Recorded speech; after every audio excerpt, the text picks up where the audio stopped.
Hello दोस्तों, आप सभी का हमारे यूट्यूब चैनल डी की पाठशाला में स्वागत है।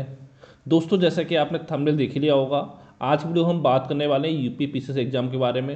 और दोस्तों, साथ ही मैं आपसे कहना चाहता हूं कि अगर आप यूपी पीसीएस की तैयारी कर रहे हो तो एक बार इस वीडियो जरूर देखें। 4-5 मिनट का ये आपका वीडियो रहने वाला है। सबसे पहले देखिए दोस्तों, इस समय बहुत सारे स्टूडेंट आपके ऐसे हैं जो पीसीएस की तैयारी कर रहे हैं और इस समय बहुत ज़्यादा परेशान है। क्यों परेशान है? क्योंकि दोस्तों देखिए, अभी तक आयोग ने ना तो आपका एडमिट कार्ड जारी किया है पीसीएस का, क्योंकि ज़्यादा समय बचा नहीं है, आपके एग्जाम मात्र 10-11 दिन का समय बचा हुआ है। और ना ही दोस्तों जो पोस्टपोन का नोटिस है वो आपका जारी किया है, इसलिए बच्चे इस समय बहुत परेशान हैं। पहली चीज़ देखिए दोस्तों, मैं आपको बता दूं, देखिए अगर आप 2-4 साल से तैयारी करो पीसीएस तो आपको समझ में आ गया होगा अच्छे से कि जो आपका पीसीएस का एग्जाम हो चाहे आपका यूपीएससी का एग्जाम हो, ये आपसे पेशेंस यानी कि धैर्य मांगता है। ठीक है, तो दोस्तों ये आपकी समझ सकते हो, ये आपके धैर्य की परीक्षा है। अगर दोस्तों इसी में अगर आप टूट गए, एग्जाम डेट नहीं आ रही, वो नहीं आ रही, तो दोस्तों फिर देखिए आपको पीछे से तैयारी करने का कोई फायदा नहीं है। ठीक है, तो थोड़ा धैर्य आपके अंदर होना चाहिए। अब देखिए दोस्तों, आयोग जारी क्यों नहीं कर रहा है? क्योंकि देखिए दोस्तों, जब भी आपका आयोग नोटिस निकालेगा, मैं पहले ही आपको बता चुका हूँ कि जो आपका पीसीएस का एग्जाम है वो 17 मार्च को आपका नहीं होने वाला है। यानी जब आपका सॉरी आयोग नोटिस निकालेगा दोस्तों, नोटिस में आपका प्री और मेंस की दोनों जो डेट है वो आपको मेंशन करेगा, पूरी संभावना यही है। ठीक है, इसी वजह से जो आपका नोटिस निकालने में आपकी देरी हो रही है। अब दोस्तों इतना समझ लो, देखिए आपको पता होगा कि 2 मार्च को जो आपका आर ओ एग्जाम था वो भी आपका कैंसिल कर दिया गया था। ठीक है, उसका री एग्जाम होगा। तो दोस्तों 2 मार्च से आज आपका 6 मार्च हो चुका है, लेकिन उसके बारे में भी आयोग ने अभी तक 3-4 दिन में अभी तक नोटिस नहीं निकाला है कि हाँ जो आपका आर का एग्जाम था वो आपका रद्द किया जाता है। तो आप समझ सकते हो किस तरह से आपका आयोग काम कर रहा है। तो दोस्तों देखिए, यहाँ पर कुछ चीज़ें मैं आपको बताना चाहता हूँ। जैसे दोस्तों, अगर आप पीसीएस एग्जाम की तैयारी कर रहे हो तो मैंने पहले ही आपको बताया कि पूरी संभावना है जो आपका प्री का एग्जाम है वो आपका 2 जून को होने की पूरी पॉसिबिलिटी है। यानी कि अगर देखा जाए दोस्तों, अभी आपके पास लगभग 80 और 85 दिन के आसपास का समय जो है, 80-85 दिन का समय वो आपके पास बचा हुआ है। अब दोस्तों इस समय देखिए क्या करना चाहिए। देखिए आपको देखिए पूरा फोकस आपको प्री पर, अगर देखिए आपका मेन टारगेट पीसीएस है वो अलग बात है कि केवल आपको प्री निकालना, दिखाना दुनिया को कि हमने प्री एग्जाम निकाल दिया, वो अलग बात है। लेकिन अगर वाकई में अगर आपको पीसीएस एग्जाम निकालना है तो दोस्तों जो बचे हुए 80-85 दिन है दोस्तों, इसमें आपको मेंस का भी पढ़ना होगा, प्री का भी पढ़ना पड़ेगा। अगर दोस्तों आप मान लो दिन में 8 घंटे की अगर आप स्टडी करते हो तो आप कोशिश करिए कि 5 घंटे पढ़ो आप मेंस के लिए। जो आपकी सब्जेक्ट अभी तक अगर आपके सब्जेक्ट तैयार नहीं हो पाए उन सब्जेक्ट को पढ़ सकते हो। और साथ में 2 घंटे पढ़िए आप प्री प्री की जीएस, जो जीएस आपकी आती है। और 1 घंटे दोस्तों अगर आपका सी सेट कमजोर है तो 1 घंटे आप सी सेट पढ़ सकते हो।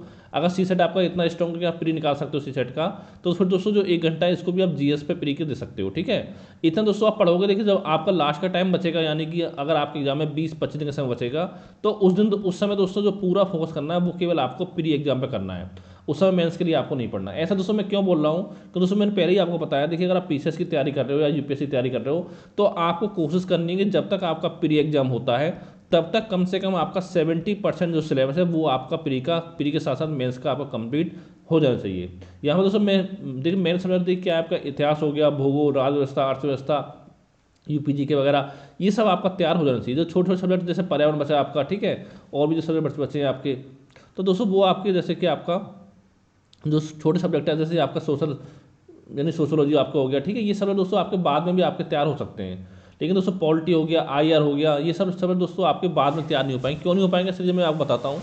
क्योंकि दोस्तों जब आपका प्री एग्जाम होगा, ठीक है, तो प्री के बाद दोस्तों जो आपका मेंस के बीच में समय मिलता है दोस्तों, वो लगभग आपको 110 दिन का समय मिलता है, ज़्यादा समय आपको नहीं मिलता है। तो यहाँ पर दोस्तों कोशिश करनी है जो बच्चे को 110 दिन है। देखिए जैसे कि आपका टॉपिक आपदा प्रबंधन होगा, छोटा टॉपिक है, ठीक है, ये सब टॉपिक तो आप तैयार कर सकते हो। लेकिन जो बड़ी जो आपकी कोर सब्जेक्ट है उनको आप तैयार नहीं कर पाओगे। ठीक है, क्योंकि दोस्तों आपको कोशिश करनी है जो आपका प्री मेंस के बीच में समय मिलता है, एक तो इसमें जितने आपने पढ़ा है उसको आपको रिवीजन करना है, और जो सब्जेक्ट आपके बच्चों के छोटे मोटे सब्जेक्ट उनको आपको तैयार करना है।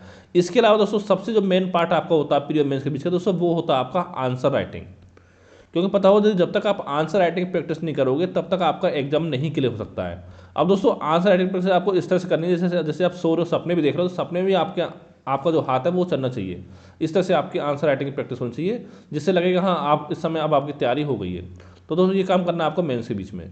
ठीक है, तो दोस्तों इतना ही कहना चाहूँगा। देखिए अब एग्जाम डेट का वेट मत करो। एग्जाम डेट तो आपको मैं बता ही चुका हूँ आपको कि जून में एग्जाम होगा, उससे पहले आपका एग्जाम नहीं हो रहा है। तो अपनी अब तैयारी करो, इस समय आप खाली मत बैठो। ठीक है, चाहे आप मेंस की तैयारी करो, चाहे जीएस की तैयारी करो, चाहे आप दूसरी करो। और दोस्तों अपने सवाल के बच्चों को मन में ये आता है कि हमने अभी अपना तैयारी करना स्टार्ट किया है तो हम पीसीएस की तैयारी करें या हम जो अपना R O A R O की तैयारी करें, क्योंकि उनको आर ओ का एग्जाम भी है, एग्जाम भी, और आपका पीसीएस का भी है। जो बताया मैंने, देखिए आर ओ का एग्जाम या तो जून लास्ट में आपको होगा और या फिर आपका जुलाई में होगा। तो दोस्तों मैं आपसे कहना चाहता हूँ, देखिए आप अपना देखिए कि आपका जो फैमिली बैकअप कैसा है, ठीक है। अगर मान लो आपको परिवार में पैसे की दिक्कत है, तो दोस्तों मैं आपसे कहना चाहूँगा पहले आप आर ओ की तैयारी करें, यहाँ पर आप जॉब ले लें, क्योंकि इसमें देखिए अगर आप 5-6 महीने मेहनत कर दोगे तो यहाँ पर आपको एग्जाम निकल सकता है आर ओ का। लेकिन पीसीएस की बात की जाए, पीसीएस कम से कम आपको 1-1.5 साल का समय चाहिए आपको निकालने के लिए, कम मिनिमम, ठीक है। उसमें गारंटी नहीं, हाँ लेकिन इतना है, अगर आप 7-8 महीने पढ़ लो अच्छे से आर के लिए, तो आर आप निकाल सकते हो पहले प्रयास में, ठीक है। तो अगर मान लो फैमिली बैकअप आपका अच्छा है, पैसे की दिक्कत नहीं है आपको, तो पीसीएस की तैयारी कर सकते हो। अगर आपको पैसे की दिक्कत है तो पहले आप आर निकाल लो, फिर आप अपनी पीसीएस की तैयारी करते रहें साथ में, ठीक है। और फिर दोस्तों डिपेंड करता है आपकी एज के ऊपर, जैसे मान लो आपकी एज 30-35 साल हो गई है, तो मैं आपसे कहूँगा पीसीएस को छोड़ करके फिर आप अपनी आर ओ की तैयारी करें। और दोस्तों अगर कोई मन में आपके डाउट हो तो नीचे कमेंट करके आप पूछ सकते हो। Thank you for watching.